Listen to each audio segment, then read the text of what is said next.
people are awfully forgiving, or they just don't understand, what's been done to them. We are at an epochal shift.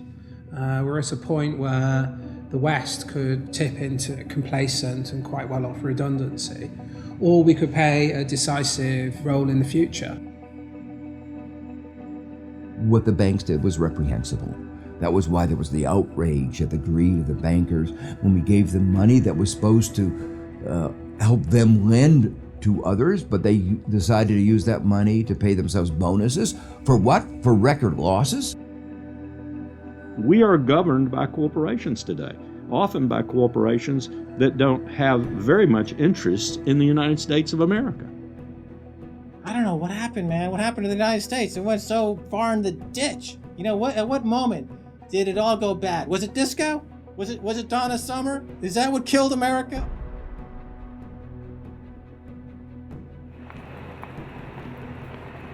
We are entering the age of consequence.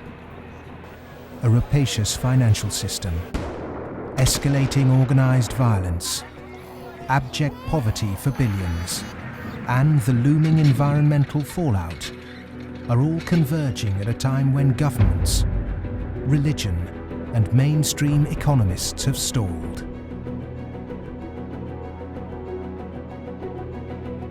War, conquest, famine, and death.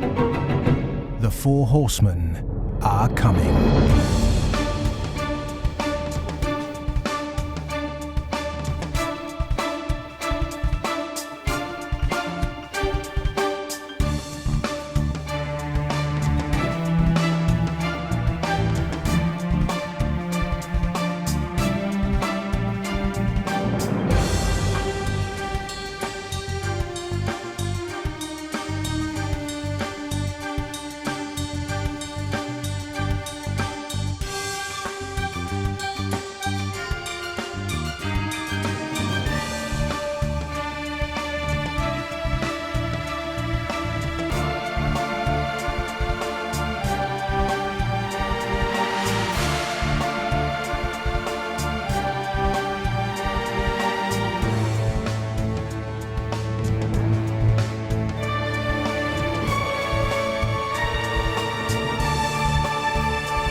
This is not a film that sees conspiracies.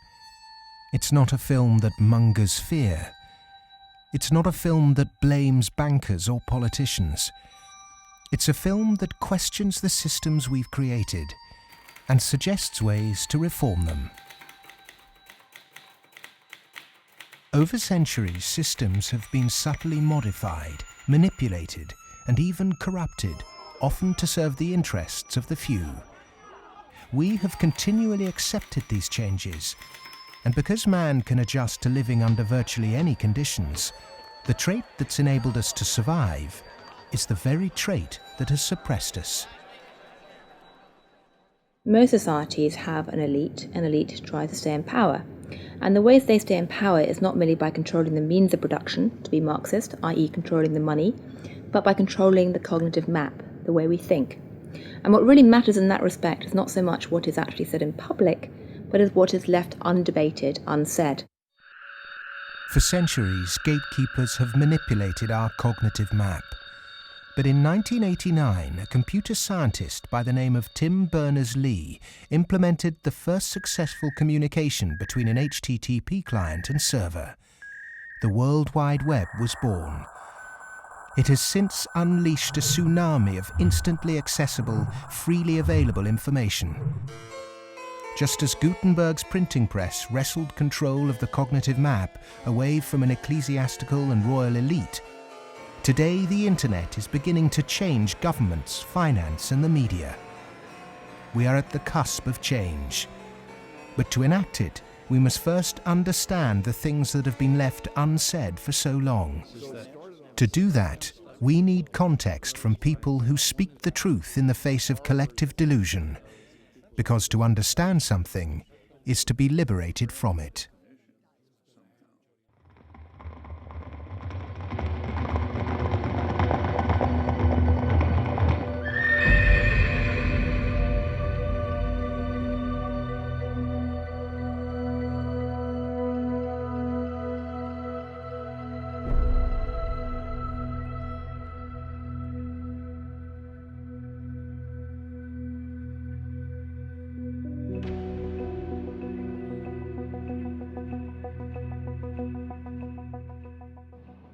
The end of World War II, we had 50% of the world's gross domestic product. We were making 54,000 airplanes a year, 7,000 ships, et cetera, and we were the new Rome.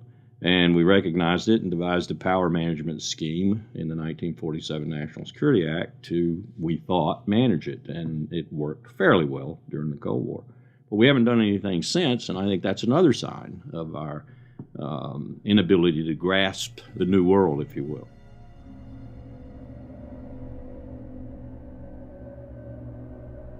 Empires do not begin or end on a certain date, but they do end, and the West has not yet come to terms with its fading supremacy. At the end of every empire, under the guise of renewal, tribes, armies, and organizations appear and devour the heritage of the former superpower, often from within. In his essay, The Fate of Empires, the soldier, diplomat, and traveller Lieutenant General Sir John Glubb analysed the life cycle of empires. He found remarkable similarities between them all. An empire lasts about 250 years, or 10 generations, from the early pioneers to the final conspicuous consumers who become a burden on the state.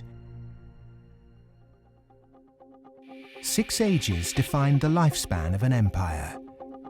The age of pioneers, the age of conquests, the age of commerce, the age of affluence, the age of intellect, ending with bread and circuses in the age of decadence. There are common features to every age of decadence. An undisciplined, overextended military, the conspicuous display of wealth, a massive disparity between rich and poor, a desire to live off a bloated state, and an obsession with sex.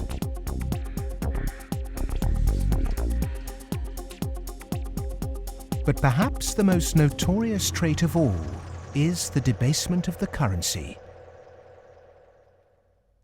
The United States and Great Britain both began on a gold or silver standard, long since abandoned. Rome was no different. So it started on a principle that was very sound, and it was on a silver standard. But as it corrupted further and further and further, the Roman denarius got to the point where it was basically a copper coin, and they learned how to plate, and it was washed in silver, and in circulation the plating came off. And at the end, all the senators that really did at one time represent the people only were interested in representing how much wealth they could steal at the top. Great empire wealth always dazzles, but beneath the surface, the unbridled desire for money, power, and material possessions means that duty and public service are replaced by leaders and citizens who scramble for the spoils. Historically, all the signs of the demise of empire are beginning to develop. Some are more trenchant than others. This current financial and economic crisis, that sort of thing always accompanies the demise of empire. The people of Rome were constantly being distracted by the gladiatorial events, and the politicians knew that they did this. Whenever there was unrest among the people, they had a huge event going on, and they created a new event with lots and lots of gladiators, and every day we're doing that. That is a common trait of declining empires. And so today in the United States, for example, you find a tremendous emphasis on all kinds of television programs that distract people from what's really going on. Sports is a big part of that, as it was in the gladiator times. In essence, we've been lulled into a lethargy, and we've accepted it. Just as our sports stars today earn vast sums, so did Roman charioteers. In the 2nd century, one by the name of Gaius Apuleius Diocles amassed a fortune of 35 million sesterces in prize money, equivalent to several $1 billion today. Strangely perhaps, there's another profession that is disproportionately hallowed as an empire declines. The Romans, the Ottomans and the Spanish all made celebrities of their chefs. And this again is typifying the end of an empire, where things were so great, we have this last oomph of momentum that we used to be great, and we felt great, and we don't feel it anymore. So everyone is out searching for it. Well, maybe it's in the best food, or the best clothes, or the best music, or the best movies, or a reality TV show, or another magazine. But you can never get enough of what you don't need. What you need is a strong moral conviction that is pervasive throughout the society, and integrity reigns. There's a vast apathy. There's a vast amoralism, even a political nature to it. That is to say, there are vast numbers of people who don't give a damn. And so there's this natural, I suppose, entropy, any living organism, which an empire is, of course, over time dies. Question is, how does it die? Does it die in a violent cascade of events, or does it die over a long period of time?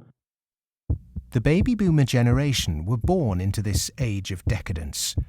Perhaps unwittingly, they've broken the unspoken intergenerational contract.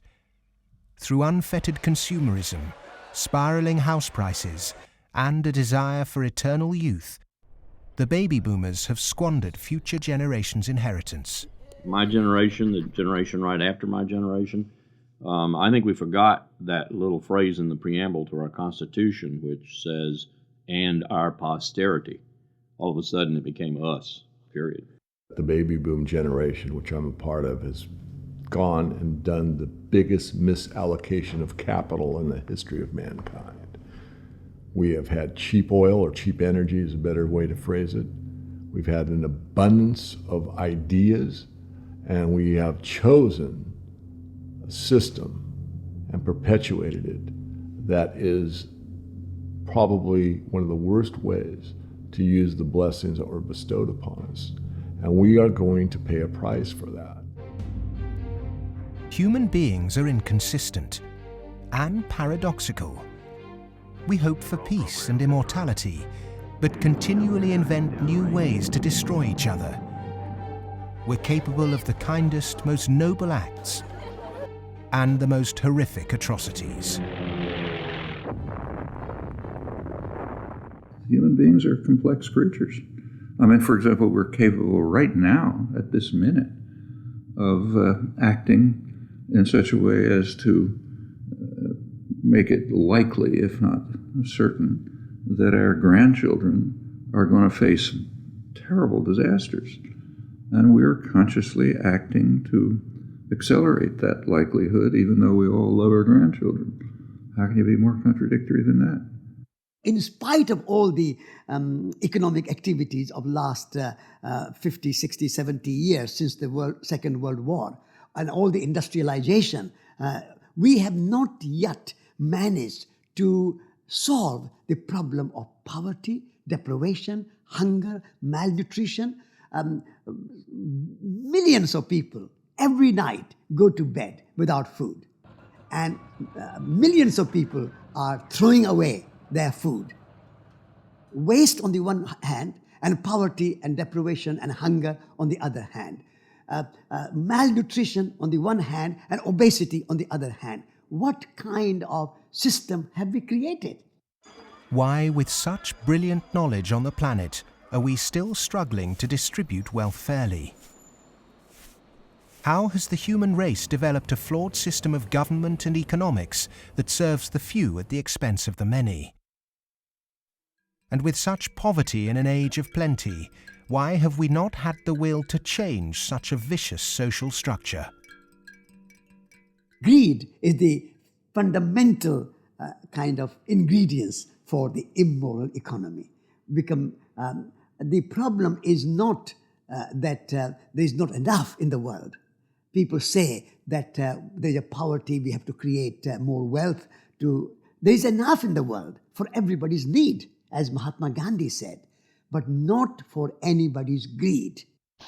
But is it just greed, or does it go deeper than that? Is the problem systemic?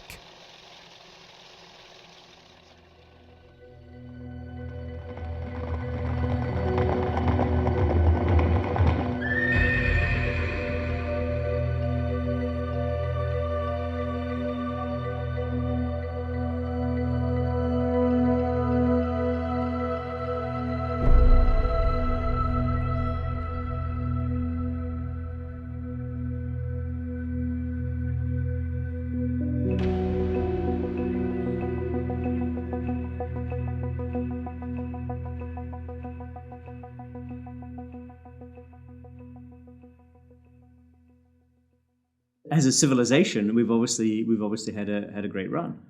We've done very well. We had the Industrial Revolution. We survived that. We've built a lot of modern military technology. We've survived that so far. We built a banking system, and we're still struggling with that part of it. But we've had a good run. It's kind of like when I was working on Wall Street for 7 years. I had the experience some people would have. Let's say working at a meat processing plant, they become vegetarian. You work on Wall Street and you see how these banks like Goldman, J.P. Morgan, these other banks make money. When you see money, it kind of makes you sick. Well, I think if the people knew what the banking system is up to, as Henry Ford said, there would be a revolution tomorrow morning. The fact is, most people think that what a bank does is lend you money that someone else has put in the bank previously. But what a bank actually does, what a commercial bank does, is to create money from nothing and then lend it to you at interest. If I do that, if I manufacture money in my own home, it's called counterfeiting. If an accountant creates money out of nothing in the company accounts, it's called cooking the books. But if a bank does it, it's perfectly legal. And so long as you allow fraud to be legalized, then all kinds of problems are going to pop up in the economic system, which you can't do anything about. Private banks create money out of nothing and lend it at interest. Now, that sounds absurd.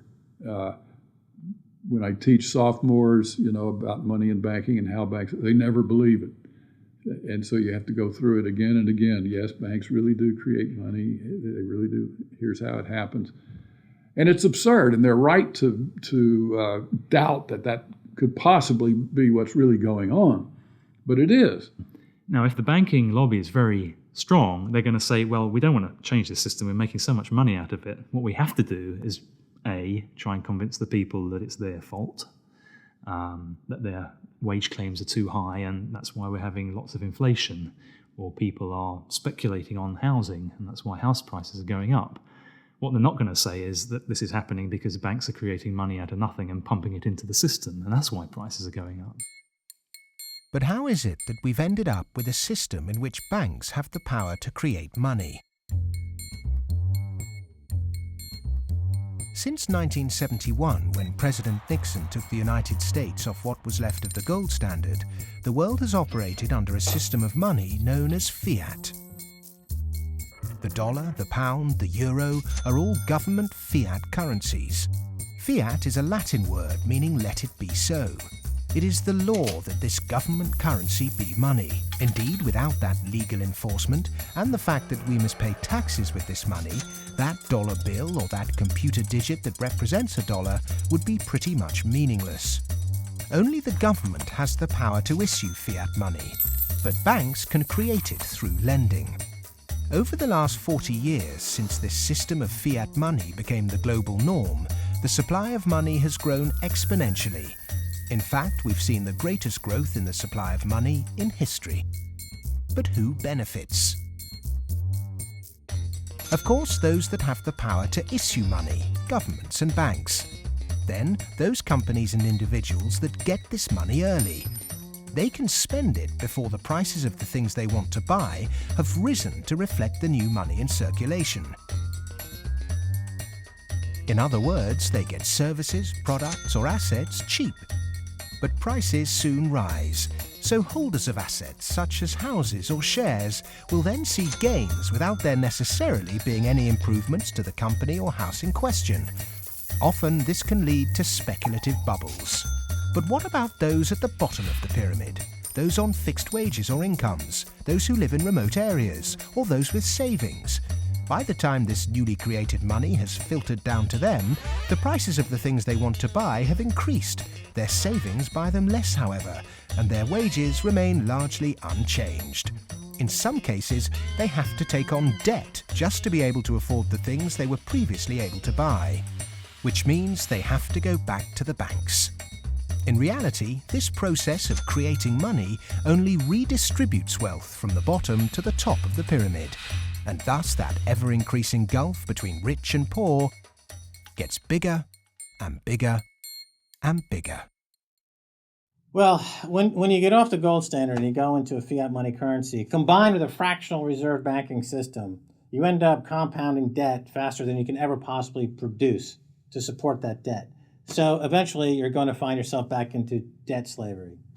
And that's what's happened in the U.S. For every dollar of GDP, for example, in the U.S., it also creates something like $5.50 worth of debt. Because this is what happens when our economy flips over and basically capsizes. And of course, the government solution now to address all the problems is basically to create more debt. You can never get enough of a currency that doesn't work. You can print it till kingdom comes, but you can't print wealth, and you can't get yourself out of debt by making more debt. If you could print wealth, Zimbabwe would be the largest, most prosperous country on the planet. We all know it doesn't work. Of the money in the world today, 97% of it is debt. The French philosopher Voltaire once said, "All paper money eventually returns to its intrinsic value, zero." For 3 generations, the world watched the fight between capitalism and communism. But in the 1980s, the Russian economy started to collapse. The Soviet Union capitulated, and so-called capitalism reigned supreme.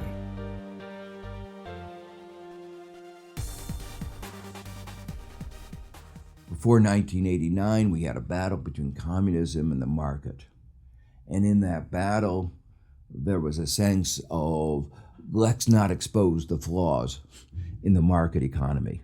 This is too important of a battle that you don't criticize our team while we're fighting their team.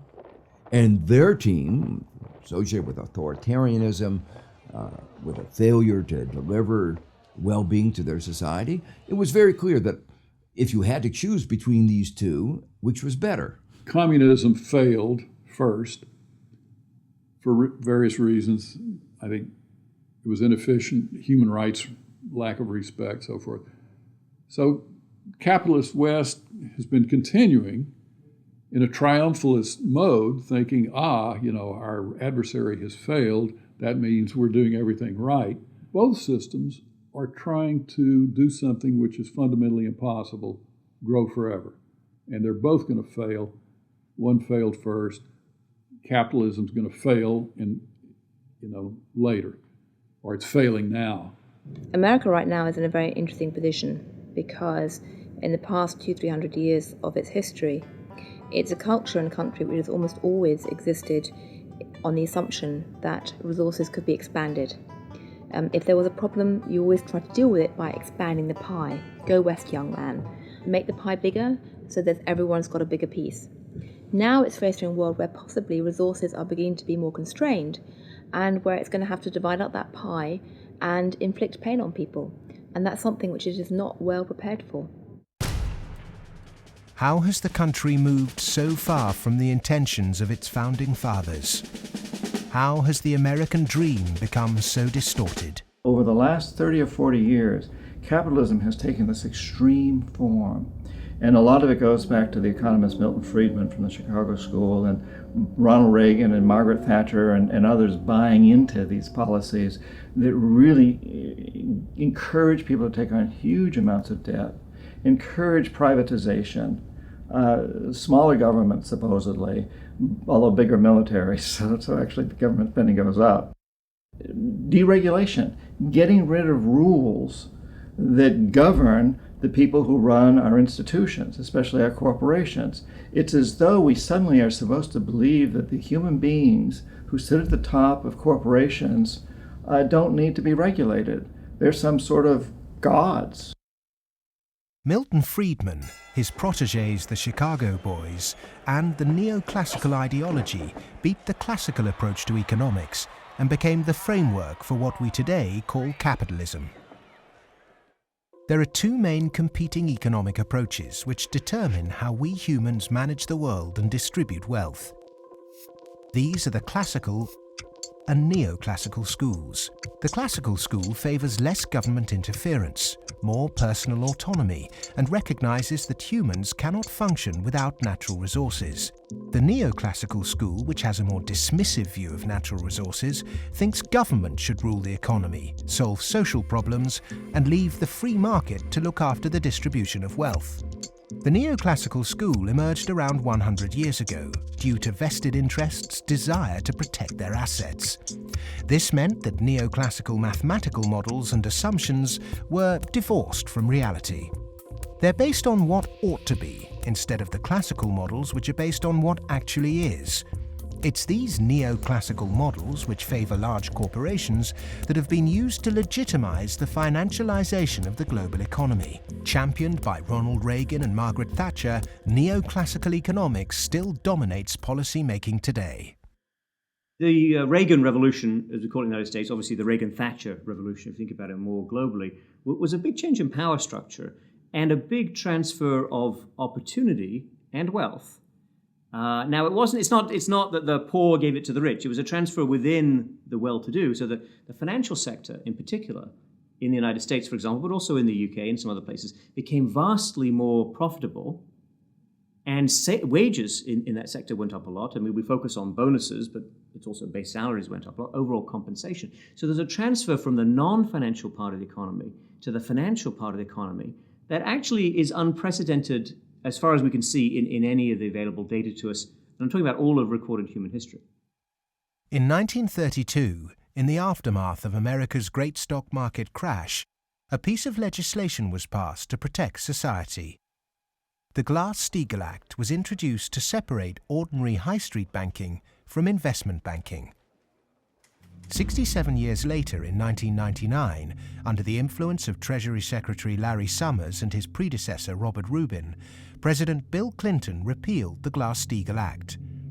Once again, banks could take ordinary depositors' money and speculate with it on virtually anything they liked. Wall Street has become a very particular type of casino. And it's unfortunately not the kind of casino they have in Las Vegas, which is, perfectly legitimate form of entertainment. It is a casino that has massive negative repercussions on the rest of society. So it's not just losing your money on a few wild nights. It's about the way in which those organizations lose their money, impacting the whole of society, leading to a massive loss of jobs. This unfettered gambling pushed the entire global financial system to near collapse.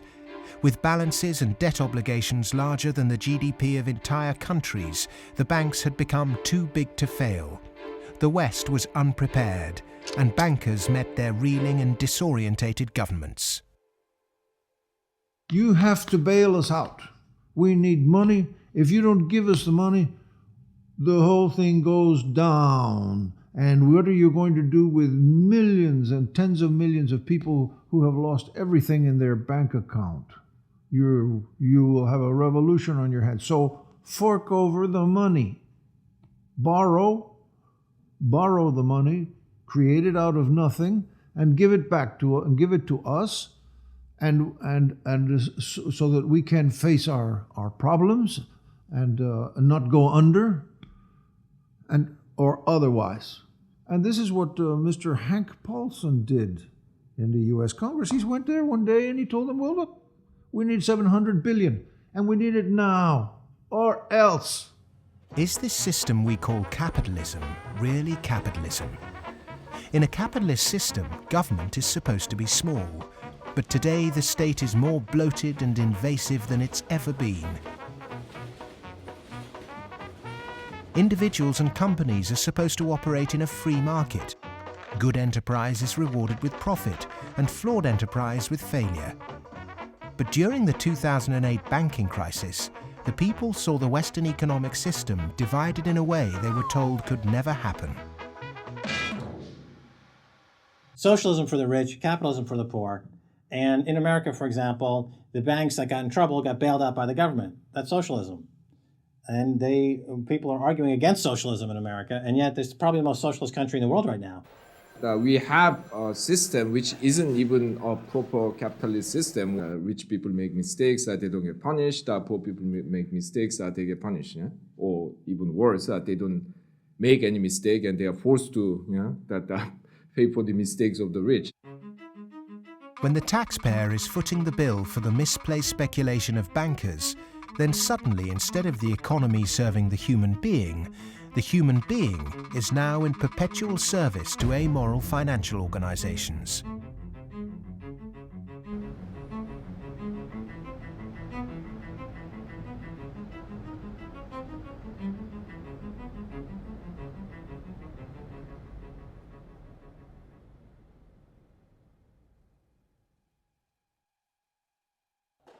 It was the head of the Federal Reserve Bank, Alan Greenspan, who after 9/11 slashed interest rates to encourage lending.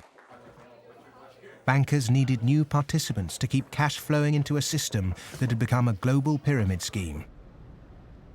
All this newly created money entered the housing market and created unprecedented inflation. House prices rose and rose.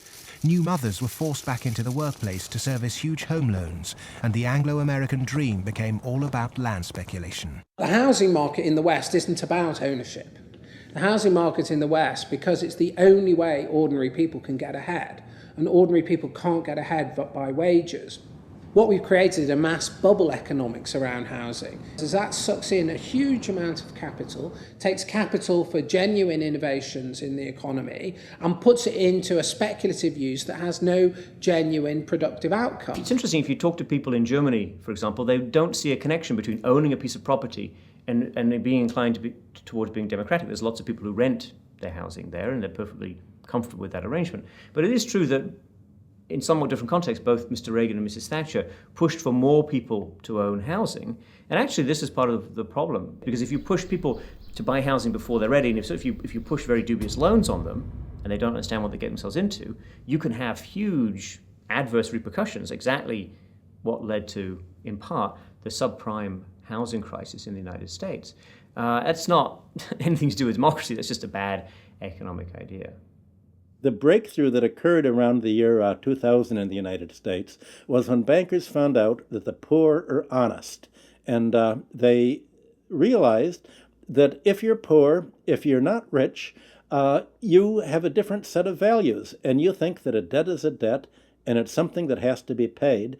And that people will try to pay the debts that they're stuck with, even if the debts are not valid, even if the debts are much more than they expected, even if they really can't pay the debts. The lending and banking institutions, when they drew up contracts with interest rates, with flexible interest rates, I think they knew in the beginning that these problems were going to come back later on, where folks weren't going to be able to afford the mortgages as the interest rates increased.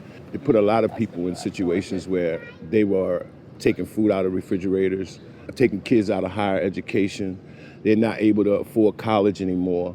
And it is making a really, really bad situation worse. The banks engaged in what was a criminal conspiracy to charge more to the blacks and Hispanics. The banks got together, backed the Bush administration to block the state prosecutions of racial lending in order to exploit and charge more to the minorities. These are loans which were made by one of the major lenders in the city and in this country, Wells Fargo, in which Wells Fargo targeted minority communities in the city, put borrowers into loans that they could not afford, put borrowers into loans that were of the subprime variety, therefore more expensive and less advantageous to the borrowers. Hiding predatory lending practices in the small print of complex financial products was only ever going to enrich one set of interests. Many of the communities in which African Americans live in the city were establishing momentum. There was development activity that was occurring. We were seeing signs of vitality in many of these communities, and the results of the Wells Fargo foreclosures and the subprime lending practices of that lender and others has significantly impaired that progress and brought it to a halt. They're not worrying about, they don't come in the heart of it. Like, you in the heart of it, so you see. They don't really see the struggle if they don't come in the heart of it. They see the outside of it. That's like looking at the cover of a book and seeing the outside of a book, but if you don't go inside the book, then you'll never know what the book about. So they're not worrying about nobody else but themselves. And I think it's wrong, because if they come in the heart of it and they see it, they'll be willing to help. What happened in Baltimore is just one example of what is happening all around the world. One way to frame this injustice is by branding it a race issue. But when we look really closely, we can see that there is something at play here that transcends race: profit. Not an accident, for instance, that we had the deregulation in our financial industry that was such a disaster. The lobbyists of the finance industry amount to 5 per congressperson. In other words, they pay 5 people for every congressman to explain to them, persuade them, that they should pass legislation that is favorable to the financial industry. The poor people who are devastated don't have the money. They couldn't hire 5 per congressman. So the way our democracy works, it's an unlevel playing field. The financial sector has acquired enormous power, partly through political contributions, so buying favors, but mostly through ideological control, convincing people that finance is good, more finance is better, and unregulated finance without limit is best. And that is really the cornerstone of this, what we call in the United States, the Wall Street-Washington corridor. I mean, if people need any proof as to who's controlling Washington, when the bailout came after Lehman Brothers collapsed, 80% of the population was against the bailout. Notwithstanding that, Congress passed the bailout, just showing, in my view anyway, that it's really under the control of banking interests. It's not a reflection of good democracy when a company, a group of companies, an industry, says our interests are more important than the national interest. How can that happen? Very easy. That's the role of campaign contributions, lobbying, in America's political structure. We have a flawed democracy. This is an advanced oligarchy in the sense that its main mechanism of control, if you like, is through convincing people that you really need, for example, the 6 biggest banks in the United States in the particular form they exist today, with the very light level of regulation. And if you don't have them, if you try to change that, all kinds of awful things will happen. And this is not really blackmail. I mean, it sounds like blackmail, but they convince you it's not blackmail, it's just that's the way the world is. There's nothing you can do about it. Oh my goodness, you just have to cooperate with them. It's very clever. The Fed is essentially the lobbyist for the commercial banking system. When you say you want to turn regulation over to the Fed, you're saying the financial sector and Wall Street should be self-regulated. And the Wall Street has veto power over whoever's going to be the head of the Federal Reserve. As long as you give veto power over the regulators to Wall Street, as long as you pick the bank regulators from the banking industry itself, you can forget any thought of calling it regulation. It's deregulation, and to call it regulation instead of deregulation is using Orwellian doublethink. Democracy is government by the people.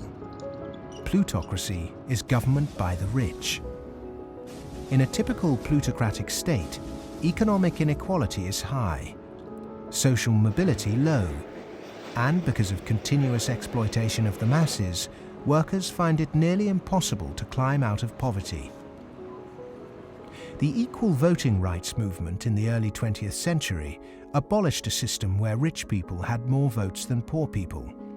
But today, lobbying has put pay to that and reduced the American political system to a mere clearinghouse for the concerns of the rich.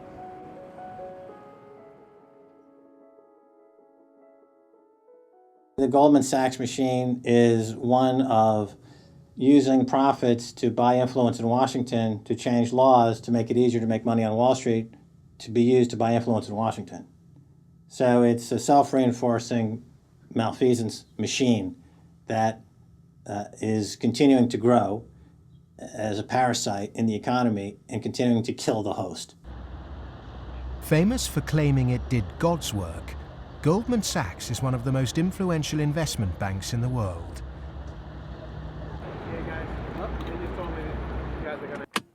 Its alumni often occupy positions of great influence in governments and central banks. In September 2008, barely a month before the stock market crash, Goldman, supposedly a pillar of the free market, changed its banking status from investment to commercial. This meant it was now eligible for state protection. Socialism for the rich, right there. Goldman Sachs are extremely efficient at what they do. Their task is to make money. They make bank robbers like Willie Sutton look like modest amateurs. They're huge bank robbers, but it's legal. The system is set up so that they can do it. In the recent years, they've been selling securities put together from mortgages that they knew were worthless. So they're selling these things to unwitting consumers, making a ton of money on it. Meanwhile, they're betting that they're going to fail because they know that what they're peddling is rotten. So they placed bets with it's called credit default swaps and other things with a huge insurance company, AIG, and that was insuring Goldman Sachs against the failure of the stuff they're peddling. During America's subprime collapse, Goldman traders Michael Swenson and Josh Birnbaum made a $4 billion profit by short-selling junk mortgages. Backed by Dan Sparks, internally Goldman Sachs called their position the Big Short and bet against their own clients. Senator Carl Levin called Goldman Sachs chief executive Lloyd Blankfein to a Senate subcommittee to testify under oath. Much has been said about the supposedly massive short Goldman Sachs had on the U.S. housing market. The fact is, we were not consistently or significantly net short the market in residential mortgage-related products in 2007 and 2008. We didn't have a massive short against the housing market, and we certainly did not bet against our clients. Riding the Big Short in 2007 made billions of dollars for Goldman. And so far, they've got away scot-free with this massive heist. So they're now back bigger than before, richer than before, biggest profits they've had in history, huge bonuses. They're doing great. A lot of what they're doing has, in fact, probably maybe all of it, has almost nothing to do with the benefit of the economy. Can there be any objection to genuinely talented people earning big money if they bring something new and tangible to the world? If they take great personal risks with their own money and actually bring greater prosperity for all? In a free market, if I have a brilliant idea that I can run an automobile on grass clippings, as an example, and I produce that car, my motivation might be to make money. But if the market says, my goodness, this is the greatest automobile ever invented by mankind, and I make $1 billion, I've not only served myself, but I have served everyone else that needs transportation. And that is the brilliance of a free market, is that paradox that you can serve yourself and simultaneously serve others. And that's what it's all about. But how many of the general public have achieved greater prosperity through a banker's bonus? It was against the holy backdrop of St. Paul's Cathedral in London that Goldman Sachs vice chairman and mouthpiece Lord Griffiths gave insight into how certain bankers really think. The devoted Christian defended extortionate bonuses. I'm not a person of despair, I'm a person of hope. And I think that we have to tolerate the inequality as a way to achieving greater prosperity and opportunity for all. The fundamental Christian view, and I would say of Islam as well, and certainly of Judaism, is that wealth is to be shared. money has to be shared. You can't take it with you. And from that develops a whole lot of stuff about justice and the economy and so on. And we've lost that, and instead we've got people accumulating more and more. And I just think it's disgusting that people have lost their homes, they lost their jobs, they can't pay their mortgages from bankers who made a big mistake and then paid enormous bonuses. I'm sorry, that is simply wrong. And I can't understand why we are not more vociferous about that. When rich people tell you that they specifically have to be rich through these egregious rip-off mechanisms, that's just self-serving propaganda and it should be disregarded. It is true that when you organize human society, some people get ahead and some people struggle. That's a natural mechanism. But saying, we've got to have inequality, therefore Goldman Sachs must be organized along the following lines, that's a complete non sequitur. At what juncture, at what point does morality enter into the economic calculus? In a way, many people think that Adam Smith gave us a free pass, a way not to think about morality. Because what Adam Smith said was that individuals in the pursuit of their self-interest are led as if by an invisible hand to the general well-being of society. Now let me make it clear, Adam Smith didn't really say that. That is to say, Adam Smith was very much aware that businesses, when they got together, conspired against the public interest, raised prices. He was aware of monopoly. He was aware of the importance of education that the private sector couldn't provide. So he himself was aware of all the limitations, but his latter-day descendants have forgotten all those caveats. Adam Smith was the godfather of classical economics, but since its publication, his work has been used as a political football, financiers twisting his words to suit them. Lord Griffiths advocates ruthless individualism to push this idea that if bankers get rich, then we get rich too, through a process known as trickle-down economics, or horse and sparrow theory. If you feed the horse enough oats, some will pass through to the road for the sparrows. The idea is that extreme wealth concentrated on a small minority will eventually trickle down to everyone else. But it doesn't work. Because by the time the money reaches the people at the bottom of our money pyramid, it's lost its purchasing power.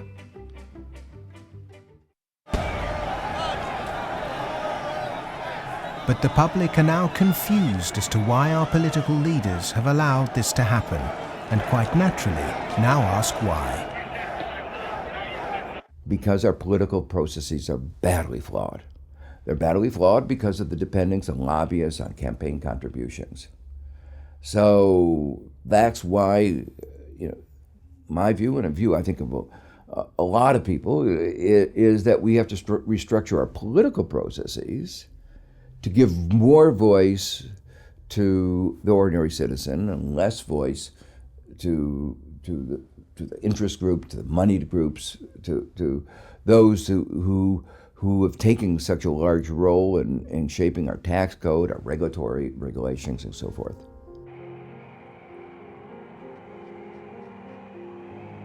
I stood on the front step of Colin Powell's house, and I look at him and say, "What next, boss?"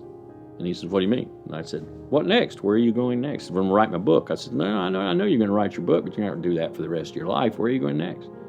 He said, "Maybe a cabinet position, but first, money." I said, "Money?" He said, "Yeah, millions. That's the only way you can be a cabinet officer in the American government." Oh, wow. The Democrats and the Republicans are beholden to corporate interests. And until they become unbeholden to those corporate interests, we will never have a well-governed republic.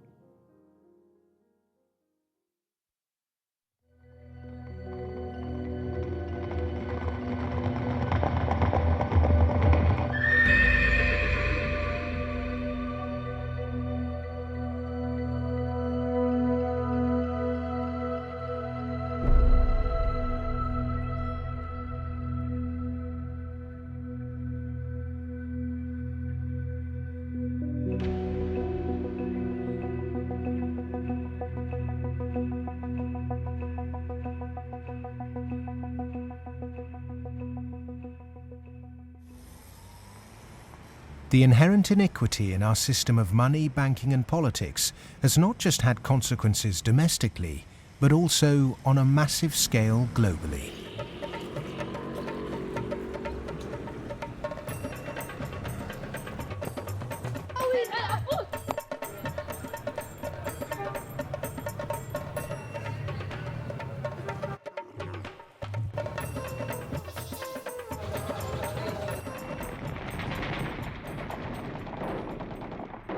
Western leaders have presented their military campaign in Iraq, Afghanistan and Pakistan as a moral obligation. But are there other reasons for it? The first financial beneficiary of America's foreign policy is the military. In particular, those who supply it with arms and equipment. The military has won wars, but how successful has it been in its bigger aim to eradicate terrorism? The drone attacks not only failed, but they've created extra extremism. They've helped in radicalization of youth in the northwest frontier and also in certain parts of Punjab and Pakistan. And because time after time, and sometimes, there's a feeling that America does this deliberately to destabilize Pakistan. I'm not so sure about that, but I certainly think those people who actually support this policy, every time you kill 10, the so-called terrorists, you create 500 more because they see the drone attacks as an attack on a sovereign state of Pakistan. If they really wanted to flush them out, there was no need for a huge military operation in Swat, causing the entire district to become internally displaced persons. The population of Swat is 1.8 million. There are 2.3 million refugees in the country. The whole district has been emptied. This wouldn't have been necessary if they had carried out a surgical commando operation to get the militant leaders. But they allowed them to escape, all of them. After the military, the next financial beneficiary are those who win the contracts to conduct the rebuilding process. In the West, people might even feel optimistic when they hear that the US is pumping tens of billions of newly created dollars into developing nations to build infrastructure. But often this too doesn't seem to achieve the publicized goals. Is there another reason we give these countries aid? We economic hitmen have created the world's first truly global empire, and we've done it primarily without the military. We work many different ways, but perhaps the most common is that we'll take a third world country that has resources our corporations covet, like oil, and then arrange a huge loan to that country from the World Bank or one of its sister organizations. However, the money never actually goes to the country. Instead, it goes to our own corporations to build infrastructure projects in that country, power plants, highways, industrial parks, things that benefit a few wealthy families in that country as well as our corporations, but don't help the majority of the people at all. They're too poor to buy electricity or drive cars on the highways. They don't have the skills to get jobs in industrial parks, but they're left holding a huge debt. Infrastructure which has used heavy loans from the World Bank and IMF and made from grants from Western countries, they've all gone into benefiting the elite and the feudal classes.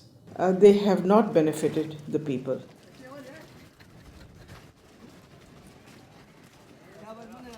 A lot of money goes to these consultants and companies from the West who charge huge amounts of money, and actually the real money on projects and on ordinary people is very limited. The masses have very little already. So those landlords who have the infrastructure and who are going to make money because of the infrastructure that is built through their roads, they will prosper. But the ones who don't have any resources, they've not had jobs, there isn't an economic activity for them in terms of manufacturing goods so they can sell and they can also prosper. When you don't have that, what do? They resort to joining the Taliban because they see the enemy coming in and taking away what little bit they have. President Obama, I understand, wants to invest $7.5 billion in Pakistan's infrastructure to alleviate poverty and, take away all the divisions and all the anti-American sentiment over here. Whatever his reasons are, we can do without it. In fact, it's the worst possible thing he can do. This kind of help is actually going to be a hindrance. It's just going to make matters worse. It will bring this contrived war and terror into our rural areas. How much of US foreign policy is genuinely altruistic? And how much is it influenced by the banks and corporations that profit so tremendously from it? America's evangelism of democracy is riddled with contradictions, not least of which this idea of promoting democracy at the point of a gun, or opposing regimes which are democratic but not in the way that America wants. So too, this idea that America has been promoting free market capitalism has also been riddled with contradictions, because the reality is that American firms tend to make most money when countries are at the cusp of change, certainly American financial firms, and in a sense they want markets that are changing structurally, but not too free and too transparent, because they make money when markets are a bit opaque. Is it any wonder developed nations are fighting in underdeveloped countries when so many are making so much money out of it, without ever really having to face up to or even witness the consequences of their actions? So what if 5 million kids died in Africa because of debt last year? I got a bonus of £1 million, and if I have that conversation, I've had it with some bankers who've been in the business a long time, and they listen politely. They're very polite, very charming, and at the end they say, "Well, Tariq, it's lovely meeting you again," and they go back to the office and do another loan deal for Tanzania or something. I've known a lot of terrorists, quote unquote. I've met them, I've interviewed them for books, I've known them since I was an economic hip, and I've never met one who wanted to be a terrorist. They all want to be with their families back on the farm. They're driven to terrorism because they've lost the farm. It's been inundated with water from a hydroelectric project or with oil from oil derricks. Their farm's been destroyed. They can't make a living for their kids. Or in the case of the Somali pirates, their fishing waters have been destroyed. And that's why they've turned to this. It isn't because they want to be pirates or terrorists. Now, there may be a few crazy people. There are a few crazy people with their nuts loose. There'll always be serial killers. There'll always be crazy people. Maybe Osama bin Laden's one of them. But they do not get a following unless there's a terrible injustice going on. And people are starving and they're deprived. And then they will follow these crazy people because they seem to offer an alternative.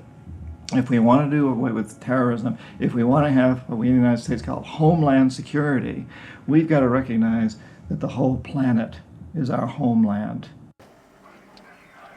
What does the word terrorist actually mean? Many terrorists would sooner describe themselves as freedom fighters. Could it be that the charge of terrorism could just as easily be made against Western corporations, speculators, and policymakers? When we talk about terrorism, it means what they do to us, not what we do to them. And what they do to us can be pretty ugly, although it's not even a fraction of what we do to them. I mean, take, say, 9/11. That was a pretty serious act of terrorism, maybe the worst single act of terrorism in history. But it could have been worse. I mean, suppose, for example, that Al-Qaeda had bombed Washington, bombed the White House. It killed the president, installed a harsh military dictatorship, brought in a bunch of economists who drove the economy into its worst disaster in history. Well, that would have been worse than 9/11. And I'm not making it up. It happened. What's called the first 9/11 in South America, namely in Chile. On the 11th of September 1973, the democratically elected Chilean president Salvador Allende was overthrown in a coup. A dictatorship under Augusto Pinochet was established that ruled Chile until 1990. There was the systematic suppression of all political dissidents. Thousands were imprisoned and murdered. Who was involved in that first 9/11? It's not hard to find them. Right in Washington and London and so on. But that's off the agenda. It doesn't count. There's a principle of ideology that we must never look at our own crimes. We should, on the other hand, exult in the crimes of others and in our own nobility in opposing them. The root causes of so-called terrorism will not be solved by increasing economic inequality. If governments really are serious about combating terrorism, then they must start with real structural reform back home. As long as banking empires chase infrastructure and debt deals in pursuit of profit, the West will continue to export injustice through finance. Millions more will be displaced. Terrorism will thrive, and neo-colonialism will continue to end more and more lives around the world.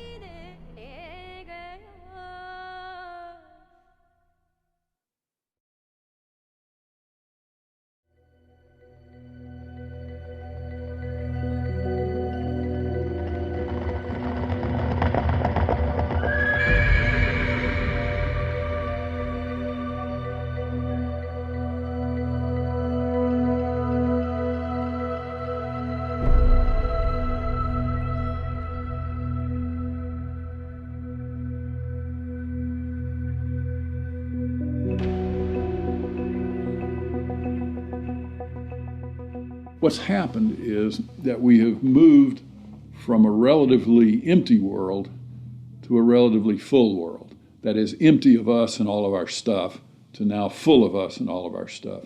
In my lifetime, the world population has tripled. And the populations of other things, of cars, houses, boats, all these other things that put a load on the environment too, just like human bodies, those have vastly more than tripled. So the world is very, very full of what we might call man-made capital. And it's becoming more and more empty of what used to be there, what we might call natural capital. We are the first generation, we in the rich developed world are the first generation to have got to the end of the real benefits of economic growth. For hundreds of years, the best way of raising the real quality of human life has been to raise material living standards. And that's what's driven the huge rises in life expectancy and increases in happiness and other measures of well-being. But all those have now come detached from economic growth. And although life expectancy continues to rise in the rich world, it's no longer related to the amount of economic growth a country has at all. And the same is true of measures of happiness and measures of well-being. The paradox is the more we grow, the more poverty we create. Our self-interested economic system seems to be continually missing a trick. So as we keep plundering the Earth's natural capital, is it time to rethink our Western definition of progress? When I look at the world, I look at it much the way Royal Dutch Shell looks at it. They have one of the best strategic entities in the world, private or public. And Royal Dutch Shell has posited two scenarios. One is called Blueprint and is obviously a planned corporate structure where world leaders get together and they think about things like energy transformation, planetary warming, and dwindling fossil fuels and so forth. The other is called Scramble. And Scramble is pretty much what it sounds like too. It's a mess. Interestingly enough, in 2075, the ending year for these scenarios, as I recall, we get to about the same place. It's just that Blueprint leaves a lot less blood on the floor. Scramble leaves a lot of blood on the floor as people fight for these resources and so forth. The reason oil companies are drilling miles under the sea is that the world's easily accessible oil has already been found and largely consumed. Not only are oil supplies dwindling, major new metals discoveries are becoming increasingly rare. 40% of the world's agricultural land is seriously degraded, and ever more volatile yields continue to be unevenly distributed. It may be that the looming environmental threat is not global warming, but the exhaustion of the world's resources. We're going to have struggles for finding land sufficient to grow the agricultural products for what the United Nations says is going to be a 9 billion Earth population.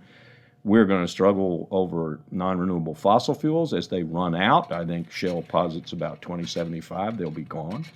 And we're going to struggle over things like water and other precious resources that are necessary to our life and to our economy. And this could be, as Shell says, a blueprint affair with world leaders working together to share and share alike. Or it could be a real mess, and Shell, incidentally, bets on the mess. Just like the baby boomers' failure to look to the next generation, our outdated competitive mentality for a world of depleted resources could have devastating consequences. Our economic setup encourages one-upmanship, competition and comparison, whereas the progress humans have made over millennia has been largely based on cooperation. In any species, in almost any animal, there is always the potential for huge conflict, because with any species, all members of that species have the same needs. So they might fight each other for food and shelter and nest sites and territory and sexual partners, all that kind of thing. But human beings have always had the other possibility. We have the possibility to be the best source of support and love and assistance and cooperation, much more so than any other animal. And so other people can be the best or the worst. You can be my worst rival or my best source of support. In a progressive society, to meet our common economic, social and cultural needs, we must move from globalization to localization. The benefits of a communal sense of fellowship, responsibility and purpose in a life driven by production, not consumption, would lead to happiness and satisfaction. Indeed, we must ask, have our modern consumerist lifestyles made us happy? I think if one had been living in the 19th century and somebody had told you that 100 years later people were going to be living in this extraordinary wealth and comfort, with central heating and being able to throw away such a high proportion of our food as we do, we'd imagine that we'd be living in a state of extraordinary social harmony and everything would be rosy. And it's really quite remarkable, the contrast between, if you like, the material success of our societies and the social failure. The growth economy demands that we make consumption a way of life. He who dies with the most toys became the ambition, and retail replaced spiritual satisfaction. Unsurprisingly, sales of antidepressants skyrocketed. The fact is that the world economy over the last few years, a good share of my lifetime, has been built either on the military or on producing items that most people don't need and really don't even want when you come right down to it, but we all got to have them. Consumerism is driven by our extraordinarily social nature, that we want to have the stuff so we look good in other people's eyes. It's because I experience myself through other people's eyes, the feelings of shame and embarrassment or pride and maybe feeling envied, all those things. So, the goods are just a way of, if you like, mediating the relationship between yourself and others in this extraordinarily alienated hierarchy. What's really suffered is human relationships, family life, the things that really matter to us. And in the end, the only thing that makes human beings happy isn't money. It's very clear that past a certain level, you only get marginal gains from wealth. What really makes us happy is other people. It's our relationship with other people that's really been damaged by the last 30 years. We trust them less, we have less interaction with them, we bond less than ever before, we marry less and marriage is under more threat than ever before. And all the associations that represent sort of permanent, unconditioned human affection are being eroded or damaged. And that's the real legacy of the last 30 years. And in some sense, we've got to recover and rehumanize our lives. Otherwise, not only will they be nasty, brutish and short, but they'll be lonely. The West is coming to the realization that its human project is failing. The West was so convinced that if you push people to achieve as individuals, the accumulated achievement of individuals would make for a successful society. And what the West is now beginning to realize is that the individual achievement without incorporating the vulnerable community is a myth. The idea was make your own life, be individually aspiring, and then you'll be individually achieving, and then you'll be individually prosperous, and then you'll be individually happy. You end up doing that in a glass jar. And the glass jar has a limited height, and it's encapsulating, and in the end, you die of lack of oxygen. Human beings are alive because they seek attachment and because they're propelled by affection. So the isolated, achieving individual in the end implodes. In order to find a purpose in life, it has to be outside yourself. It matters not how you construct it outside yourself, as long as it's a positive value added to society pursued. But it has to be outside yourself. It can't be yourself. If you're pursuing yourself, you're pursuing the abyss, as Nietzsche said. You are going to wind up in the abyss.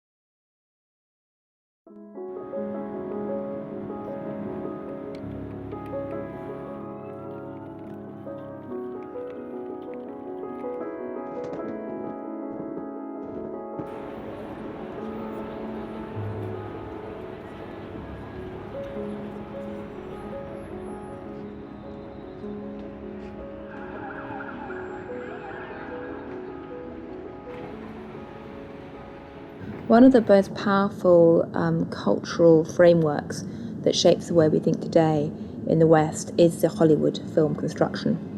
And it follows a particular cultural pattern in that there is a beginning, there is a middle and an end, there is drama, tension, there's resolution, there's usually a goodie and a baddie, and there's usually a story told through the medium of human beings.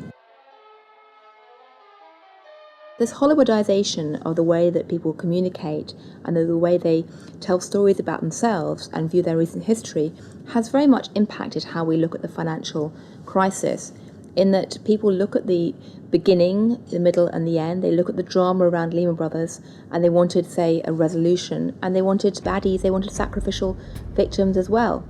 So people have focused on a few individuals. And the idea that somehow it wasn't just one or two individuals who were at the root of the problem, it was a systemic problem, that actually almost everyone who participated was in some way guilty, either of outright negligence or simply failing to ask the right questions or simply failing to ask why money was so cheap for so many years. The idea that it was a systemic flaw is something which is very hard for people to grasp and even harder to depict as a good story. Perhaps there is this feeling of helplessness because we don't understand what the real problem actually is. Cleansing a few bad apples will not rectify the flaws at the heart of the Western economic system. A system that should be protecting people is in fact the very thing that's enabling our four horsemen to ride with such vengeance.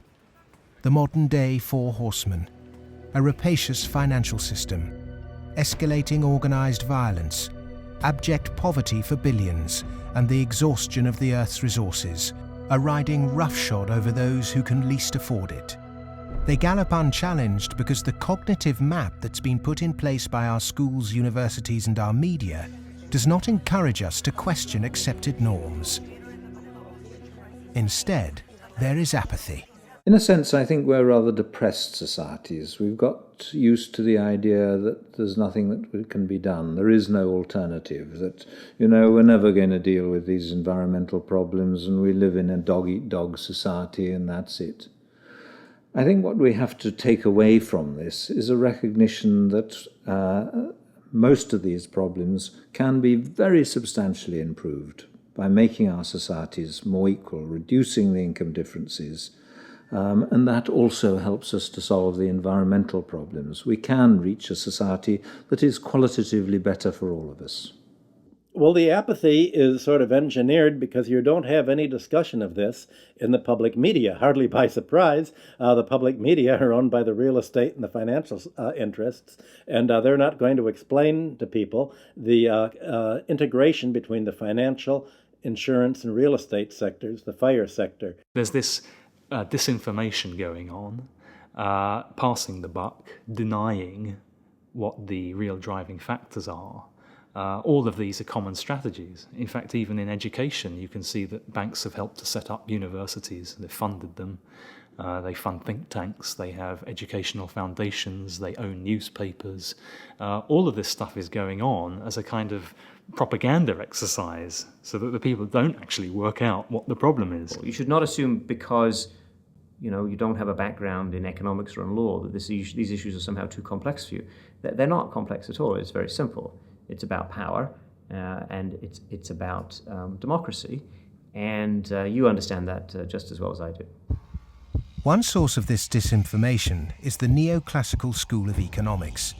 These economists and academics have been successful in convincing the world that their models were gospel.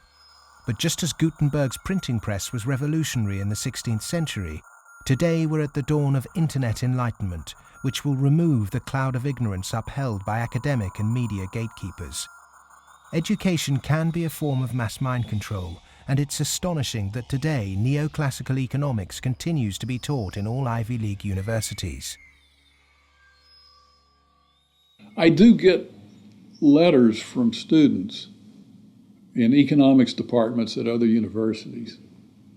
They're into some graduate program or something, and they say, John, I just read such and such that you wrote, and this is the kind of thing that interests me. I'm stuck in this program here in which, I can't even talk about any of that.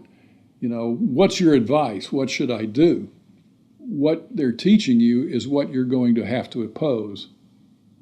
A lot of it. I mean, some of it's useful. But so some of it's useful, go ahead and learn it. And the other reason for learning the rest of it is know your enemy. An individual might not be able to change the system, but they can change themselves. If we're not offered proper education, we must begin our own. And a good place to start is to become reacquainted with the classical economists, and with something that so few question, but that affects us all, our system of money. If the monetary system of the world is not reformed, then we are headed towards the end of industrial civilization. I won't say that we're going to the end of humanity, but it's just going to be an absolute collapse of our world as we have known it, because it cannot function on fiat money.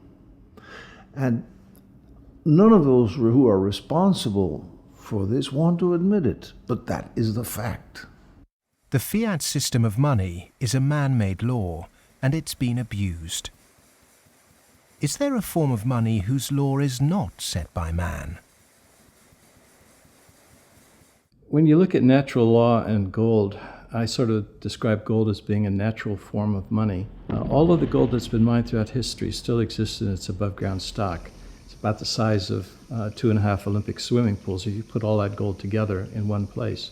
The key is that this above-ground stock of gold grows by about 1 3/4% per annum, which is approximately equal to new world population growth, and is approximately equal to new wealth creation.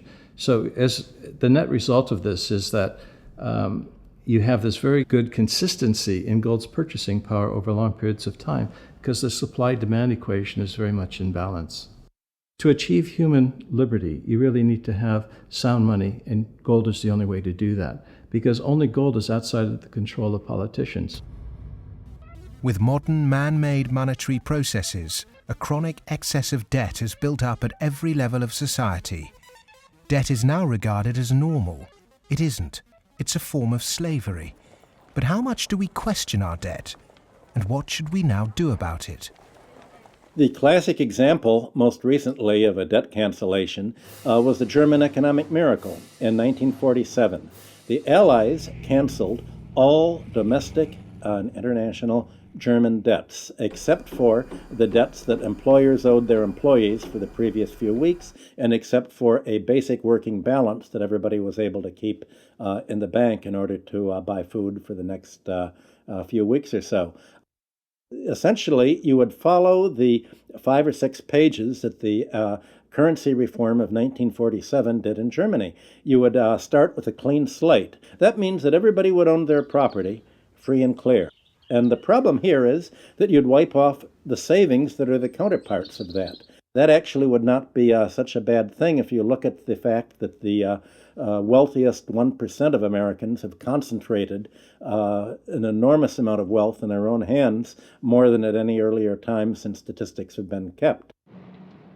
Our system of taxation also needs addressing. Currently, we're taxed on what we produce. Perhaps it would be more progressive to tax what we consume. How many American people realize that the Founding Fathers never intended Americans to be taxed on their labor? In other words, they weren't meant to pay income tax. The tax system that was exported from Britain, a relic of colonialism, has duped the world. The most important element of a tax system is to do what everybody expected to be done in the 19th century, and that is to base the tax system on land taxation, on the free lunch of land value, and on what John Stuart Mill called the unearned increment, the income that landlords made in their sleep, as he put it. Who made oil in the ground, coal or iron ore? These are things which are not the products of human effort. Of course, extracting them is, but their existence is not. And so the rents from natural resources are a wonderful source of taxation. Nobody made them, and when you do tax them, you cause all of us to use them more efficiently. So this seems like really the excellent thing to tax, rather than labor and capital. If the government used this land site value that's supplied by nature, not by human labor, not by personal enterprise, then the government would not have to tax wages in the form of income tax. It wouldn't have to imply sales tax that add to the price of doing business, and it wouldn't have to add the proliferation of business taxes. This tax system, advocated by all the classical economists, would begin to address global poverty, as it would allow citizens in developing countries to keep their resource wealth. In developed countries, it would begin to address our housing and debt crisis and unleash the kind of entrepreneurship needed to refloat our economies. Perhaps we should also resurrect another timeless principle for workers that was promoted during the Industrial Revolution. Well, the idea that people who work in a plant ought to own it is just deeply built into working class culture. So right around here at the early Industrial Revolution in the late 19th century, working people simply took for granted that, yes, of course, the workers should own the mills in which they work. Anything else is an attack on our fundamental rights as free citizens. They also took for granted that wage labor is hardly different from slavery. It's different only because it's temporary, and then you can be free. One of the ways you can be free is by owning your own plants. That was not an exotic view. That was Abraham Lincoln's view. In fact, it was a principle of the Republican Party in the late 19th century. It's taken a lot of effort to drive those ideas out of people's heads, but they're still there, and they are very relevant. It was the Greek philosopher Plato who said the ratio of earnings between highest and lowest paid employee in any organization should be no more than 6-to-1. In 1923, banker J.P. Morgan declared no more than 20-to-1 was optimum. Yet today's salary difference between top and bottom earners in global corporations can be higher than 500 or 1,000-to-1. When you're up in the range of 500-to-1 inequality, the rich and the poor become almost different species, no longer members of the same community. commonality of interest is lost. And so it's difficult to form community and to have good, friendly relationships across class differences that are that large. When the public do vent their outrage at inappropriate earnings, the common defence is to move the debate to the psychological realm and quote mercurial British economist Herbert Spencer. He coined the phrase survival of the fittest, and his words are now used to justify excess. Competition in business is a good thing, but the playing field must be level. Monopolists have too much because the system they game is rigged. Under the current economic setup, the fitness of the vast majority of the world's population is irrelevant. Those that are made to pay for this crisis are not those that caused it. But those who caused it, for survival, will no doubt try to marginalize this film as socialist or even Marxist. I'm a capitalist. I'm a business person. I believe in the basic principles. That's why I'm completely appalled by seeing these principles destroyed by monarchs, monopolists, who have totally destroyed the system from within on Wall Street. And this is completely unacceptable. I'm a capitalist. I think capitalism can do it. It's not a question of getting rid of capitalism. It's a question of getting rid of this terrible form of capitalism. Capitalism, more broadly understood as market economy, not only has a future, I can't see the future of the world without it. But the question is, what kind of capitalism? What kind of market economy? A system of reformed capitalism built on independent money, a tax system based on consumption, not income, and employee-owned businesses would begin to build an economy that's not dependent on constant growth to service its debt. We've endured the so-called free market for centuries, but far from being free, it's led us to destroy nature and each other in a vain attempt to progress. It's absolutely ludicrous to suggest that somehow there is a scientifically defined boundary of the market that we should never change. And of course, that's what the free market economy wants you to believe. Because once they convince you of that and claim that, on top of that, claim that they have the truth because they are PhDs in economics, then they can tell you whatever they want, and then you'll have to accept it.